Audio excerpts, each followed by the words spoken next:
Alléluia. Matthieu chapitre 13. J'ai aimé la parole d'aujourd'hui. Le message d'aujourd'hui, c'est un message qui clôture une série d'enseignements que nous avons commencé lorsque le Seigneur nous a donné un petit repos, le calme. Le confinement là, c'était un repos pour nous et le calme pour que nous puissions travailler avec Dieu, avec le Saint-Esprit. Et aujourd'hui, je suis dans la joie de parler de choses de Dieu qui ne sont pas aussi faciles, mais que le Saint-Esprit nous a révélées pour que nous puissions bien terminer ces messages. Pour cette année 2020, ces messages, nous avons le choix. Le premier volume ou la première partie de ces messages a déjà été libéré et nous avons eu à peu près, en tout cas c'est plus de 20 enseignements. Je pense, s'il y a quelqu'un qui a compté, nous avons résumé seulement ce que nous avons partagé avec les bien-aimés sur notre page ici, WhatsApp. Nous avons partagé avec les bien-aimés le résumé de ce que le Saint-Esprit a été pour nous pendant ces temps de confinement. Et nous avons eu plusieurs messages de la part de notre Dieu. Tous les messages visaient le changement.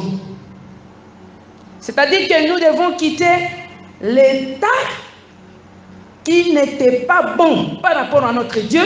Peut-être c'était bon par rapport à nous, par rapport à nos familles ou par rapport à nos besoins. C'était bien que nous soyons dans cet état. Mais par rapport à Dieu, ce n'était pas bon. Et alors, nous avions les bons choix. C'est-à-dire, on doit choisir du côté de Dieu. Satisfaire notre Dieu dans le sacerdoce. Nous allons servir le Seigneur pour aller en enfer. Est-ce que ça peut exister? Que vous servez votre Seigneur qui est au ciel et puis après vous allez en enfer. Ce n'était pas le bon choix. Et le Saint-Esprit nous a amenés à parler par rapport à ce changement qui devrait être opéré dans la vie de tout un chacun. Et lorsque nous avons introduit cette série d'enseignements, nous nous sommes fixés dans les contextes avant, pendant et après. Et là, nous avons après confinement. Et nous nous sommes dit que avant confinement ne sera pas la même chose que après confinement. Il doit y avoir un changement dans le bon sens. Alléluia. Ça signifie que nous devrions refuser les mauvais choix, l'arbre de connaissance des biens et du mal qui nous a amenés à la mort. Nous devons refuser cet arbre-là avec avec toutes les vérités qui se trouvent là-bas. Nous allons refuser les connaissances. Nous avons refusé les sciences occultes. Nous allons refuser tous les codes sataniques. Même si ça nous apporte de l'argent, même si ça nous apporte, je ne sais pas quoi, la gloire et tout ça, où on parle de nous, ou je ne sais pas, nous sommes à quel niveau sur la terre, nous avons refusé cela. Alléluia. Nous nous sommes dit, tout ce qui ne va pas nous amener au ciel, nous refusons, même si ça nous apporte beaucoup de dollars. Alléluia. Et nous avons dit que nous refusons aussi cet arbre parce que ça nous amène des maladies spirituelles. Et les premiers organes qui ont été atteints, ce sont les organes des sens. Les organes qui nous mettent en communication avec notre Dieu, en communication aussi avec notre prochain. La langue, ça nous met en communication. Les oreilles aussi. Les yeux. Le toucher. Alléluia. Il y a aussi l'odorat. Mais dans ce premier volume d'enseignement, nous nous sommes arrêtés à deux maladies. Maladie de la langue et maladie de l'oreille. Bien-aimés, n'oubliez pas que nous avons parlé des lois sataniques. Parce que c'est ce que cela apporte. Lorsque nous choisissons ce fruit, lorsque nous choisissons la désobéissance à la loi de Dieu, c'est ce que cela signifie. Lorsque nous choisissons de vivre dans la transgression, c'est-à-dire dans le péché, nous nous en foutons, nous sommes des sans foutifs. Ah, je suis déjà ordonné. Qu'est-ce que ça fait? Je suis loin de Dieu. Ne jugez pas. Oh, ne jugez pas loin de Dieu. Et nous avons dit ici à l'université de dire que nous jugeons, nous allons juger. Amen. Il faut juger. Il faut me juger. Et moi aussi, je dois vous juger. C'est dans ce contexte que le Seigneur nous dit que nous sommes des sentinelles les uns pour les autres. Moi, je suis sentinelle pour vous. Vous aussi, vous êtes sentinelle pour moi. On ne doit pas vivre comme si nous étions déjà au ciel. Nous sommes sur la terre. Alléluia. Nous avons dit que toutes ces lois, les lois sataniques, les lois de colère, les lois, tout ça, ça entraîne la mort. Le fruit est mortel. Ça tue la vie. Si ça n'a pas tué une vie spirituelle, ça peut tuer une vie sociale d'une personne. Et nous nous sommes apaisantis dans tout cela. Et nous avons trouvé que non. Nous devons faire un bon choix.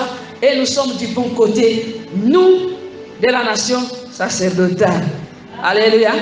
Aujourd'hui, nous allons chuter. Nous allons terminer. Nous allons clôturer. Rendez-vous l'année prochaine. Rendez-vous l'année prochaine. 2021. Nous allons continuer. Nous allons continuer à parler de ce même fruit. Parce que dans la nation sacerdotale, nous devons comprendre les dangers de la désobéissance. De s'appesantir dans les choses qui ne plaisent pas à Dieu. Nous devons connaître tout cela. Et nous allons parler d'un autre aspect de ce fruit. Bien-aimés, ce fruit, ça se consomme. Ça se consomme. Il faut consommer, coûte que coûte. C'est selon qui? Selon Satan. Tu crois qu'il va te proposer comme ça et puis il ne te dit pas de consommer? Il va te dire de consommer. Mais aussi, un autre aspect de ce fruit, c'est la séparation. Dis avec moi la séparation. La séparation, ce n'est pas une bonne chose. Et nous allons découvrir beaucoup de choses. Est-ce que nous sommes ensemble? Amen. Acclamez alors le Seigneur. Je suis très content parce que nous sommes ensemble. La surdité de l'oreille, nous allons voir les causes. Lisons. La surdité de l'oreille. Quelles sont les causes? Nous avons posté cet enseignement sur tous nos réseaux. On peut toujours y revenir pour continuer à être édifié. À partir du verset 11. 4. Nous commençons par 4.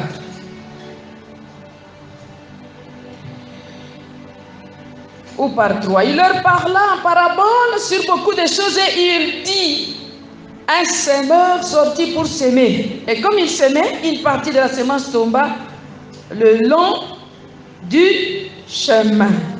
Les oiseaux vinrent et la mangèrent. Une autre partie tomba dans les endroits pierreux où il n'avait pas beaucoup de terre, et elle leva aussitôt parce qu'elle ne trouva pas un sol profond, mais quand le soleil parut, elle fut brûlée et sécha faute de racines. Une autre partie tomba parmi les épines, et les épines montèrent et l'étouffèrent. Une autre partie tomba dans la bonne terre, elle donna du fruit, un grain 100, un autre 60, un autre 30. Que celui qui a des oreilles pour entendre, entende. Les disciples s'approchèrent et lui dirent: pourquoi leur parles-tu en parabole? Jésus leur répondit: parce que il vous a été donné de connaître des mystères du royaume des cieux, et que cela ne leur a pas été donné. Quand on donnera à celui qui a, et il sera dans l'abondance, mais à celui qui n'a pas, on ôtera même ce qu'il a. C'est pourquoi je leur parle en parabole. Parce qu'en voyant, ils ne voient point, et qu'en entendant, ils n'entendent ni ne comprennent. Et pour eux, s'accomplit cette prophétie d'Ésaïe: vous entendrez de vos oreilles et vous ne comprendrez point, vous regarderez de vos yeux et vous ne verrez point. Nous allons sauter au verset 19. Commençons par 18. Vous donc écoutez ce que signifie la parole du semeur. Lorsqu'un homme écoute la parole du royaume et ne la comprend pas, le malin vient et enlève ce qui a été sémé dans son cœur. Cet homme est celui qui a reçu la semence le long du chemin. Celui qui a reçu la semence dans les endroits pierreux, c'est celui qui entend la parole et la reçoit aussitôt avec joie. Mais il n'a pas de racines en lui-même. Il manque de persistance, et dès que survient une tribulation ou une persécution à cause de la parole, il y trouve une occasion de chute. Celui qui a reçu la semence parmi les épines, c'est celui qui entend la parole, mais en qui les soucis du siècle et la séduction des richesses étouffent cette parole et la rendent infructueuse. Celui qui a reçu la semence dans la bonne terre, c'est celui qui entend la parole et la comprend. Il porte du fruit, et un grain en donne 100, un autre 60 et un autre 30. Acclamons la parole de Dieu. Cette parole est vie. C'est la vérité. Cette parole ici. Les maladies de l'oreille qu'on appelle la surdité, cette maladie est compliquée. Et nous avons ici démontré que c'est une maladie des enfants d'Israël. Le peuple choisi par Dieu. C'est comme vous qui m'écoutez. C'est votre maladie. C'est ma maladie aussi. Ah, moi j'ai été appelé par Dieu. Mais tu dois connaître ta maladie. Quelle est la prédilection pour que tu puisses faire la prévention? Amen. Alléluia. Amen. Il y a des maladies qui n'atteignent que des personnes, par exemple, qui ont un déficit. Tel déficit. Soit une enzyme ou quelque chose qui manque. Il y a des maladies propices, par exemple, pour les albinos. Et alors les albinos doivent être prudents. Ils se disent non, non, non. Moi, parce que je suis exposé à ça, voilà, je ne peux pas continuer à m'exposer au risque. Alléluia. C'est ça l'objectif d'en parler aux serviteurs de Dieu. Pour que nous puissions connaître notre facteur de risque en tant que serviteur. Et comprendre pourquoi chaque fois qu'un serviteur de Dieu ferme les oreilles, endurcit les oreilles, qu'il termine toujours mal. Il ne termine pas la bonne course. Alléluia. Vous pensez que Judas Iscariote, il n'avait pas la conscience ne lui parlait pas. Quand il cherchait à trahir son maître, vous pensez qu'il n'y a rien qui lui parlait. Sûrement qu'il y a quelque chose qui lui parlait, mais il a endurci son cœur. Et il est arrivé là où il est aujourd'hui, parce qu'il est en enfer. Alléluia. Il est dans les tourments. Et nous avons vu les sortes de sourds.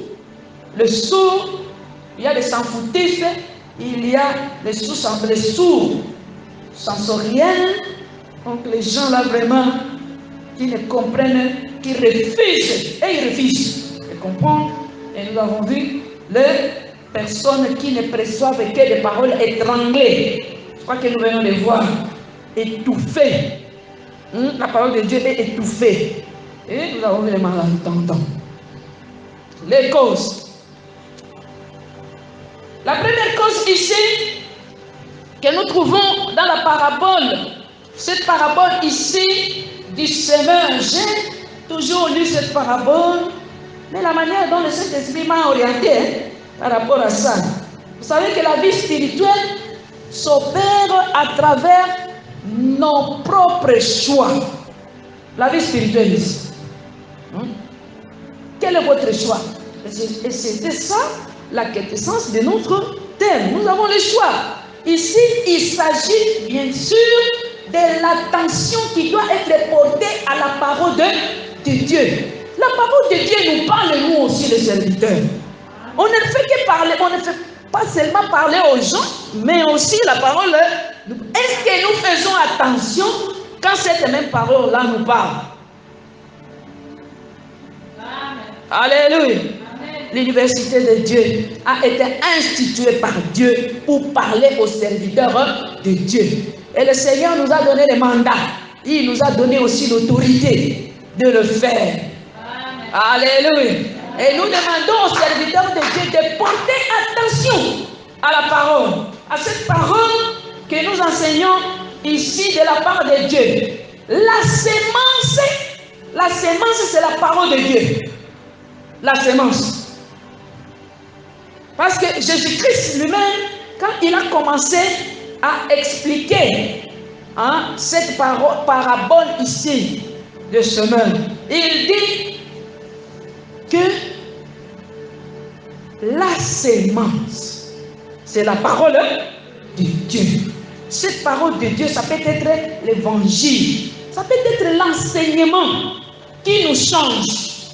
L'enseignement qui nous amène à nous approcher de Dieu. L'enseignement qui nous amène à améliorer notre relation avec le Maître. C'est lui que nous servons. Est-ce que nous sommes en bonne relation avec lui? La sémence. L'université de Dieu a apporté la sémence. Nous avons parlé des codes sataniques, c'est une sémence. Nous avons parlé de prospérité financière. C'est une sémence. Et nous avons parlé d'autres choses. Nous avons parlé des lois sataniques, le fruit qui est mortel. Et nous avons parlé des maladies de la langue. Nous avons parlé aussi, nous continuons à parler de cette maladie si nous allons la terminer. Que celui qui a les oreilles pour entendre puisse entendre et comprendre. Bien-aimés, nos vies doivent être changées, nos mentalités, parce que nous devons entrer dans le règne de Dieu. D'abord ici sur la terre, parce que Dieu règne ici. Le ciel doit commencer ici. On nous dit non, moi je dois, non, tu n'as pas besoin de souffrir. Tu dois vivre en bon terme avec les gens. Tu dois avoir la faveur de Dieu dans tout ce que tu es en train de faire. Le Seigneur doit t'accompagner dans tout ce que tu fais. Et tu vas prospérer à tous égards, ici sur la terre. Alléluia. Bien-aimés, la Bible nous démontre dans cette parabole ici que l'ennemi de la sémence, c'est le diable. Amen. Le diable n'aime pas la sémence. Le diable n'aime pas l'enseignement sur le code satanique. Il n'aime pas. Il n'aime pas que nous puissions parler de choses cachées, des mystères du ciel. Il n'aime pas. Parce qu'il aime nous garder dans le ténèbre. Que que vous soyez dans les ténèbres, que vous soyez les ignorants et que vous continuez à vivre dans les ténèbres. L'ennemi de la sémence, c'est le diable. Bien-aimé, Satan, avec toutes ses formes, parce qu'il en a beaucoup, la hiérarchie infernale, son règne là, son royaume, il est l'ennemi numéro 1 de la parole de Dieu. Lorsque la parole de Dieu est sémée, même comme je suis en train de parler ici, vous n'avez pas été surpris de voir qu'il y a des gens qui peuvent contester. Parce que nous savons ce que l'ennemi fait. Alléluia. Bien-aimé, l'esprit malin, quand on dit l'esprit malin, ce sont des démons. Les démons sont des ennemis numéro 1. Quand nous disons ennemi numéro 1, vous continuez à marcher avec les démons, tout ça, et vous croyez que la parole de Dieu, ça va germer en vous, et puis ça doit produire les fruits 1 fois 100, 1 fois 60, 1 fois 30. Ici sur la terre, vous êtes en train de consommer tous vos démons. Vous marchez avec tous les codes sataniques là. Non, non. La parole de Dieu ne nous démontre pas ça. Surtout pas cette parabole ici. La parabole ici nous démontre qu'une parole qui est semée, le premier numéro 1 comme ennemi, c'est le diable. C'est Satan avec ses acolytes qu'on appelle les esprits malins, les légions, les démons. Vous ne pouvez pas vraiment rester sans vous étonner qu'une personne qui prêche la même parole, mais cette parole ne les transforme pas. Pourquoi? C'est une parole qui est détruite. Alléluia. Amen. Où est-ce qu'on somme? On sème. L'oreille interne, l'oreille de l'homme, c'est le cœur. Vous savez que la terre, la terre où on doit s'aimer, la partie où la Bible, où la parole de Dieu doit être conservée, c'est l'esprit de l'homme. L'esprit de l'homme, c'est une table. C'est une table sur laquelle la parole de Dieu est inscrite. L'esprit. Alléluia. C'est différent de ce qui est dans l'âme. Parce que, vous savez pourquoi c'est l'esprit? Parce que c'est l'esprit de l'homme qui a la ressemblance de Dieu. Dieu, c'est un esprit. Et la partie qui ressemble à Dieu dans l'homme, c'est l'homme esprit. L'homme esprit a la même identité que Dieu. Ça signifie aussi que les jours où Dieu a créé l'homme, les jours où il a soufflé dans les narines, il s'est introduit dans l'homme. Et c'est cette partie qui s'est introduite dans l'homme qu'on appelle l'homme esprit. Cet homme-là a un cœur. C'est une table. C'est une terre qui reçoit la parole de Dieu. Mais est-ce que la parole de Dieu est conservée? C'est ça le problème. Alléluia.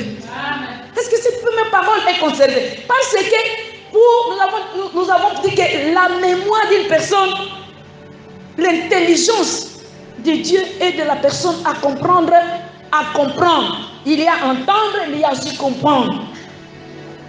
Quand on ne parvient pas à comprendre, c'est compliqué. L'ennemi va venir. Il va venir tout simplement piquer. Alléluia. Il va piquer cette parole. Et c'est la première cause. La première cause de la surdité de l'oreille, c'est l'oreille qui est en chemin. L'oreille route. La terre ou le cœur qui est route. Oreille route. Une parole qui est tombée en chemin. Une parole qui est tombée dans une oreille qui est route. Bien aimé, une oreille, la route Vous savez que la route, c'est un lieu où tout le monde passe. La route.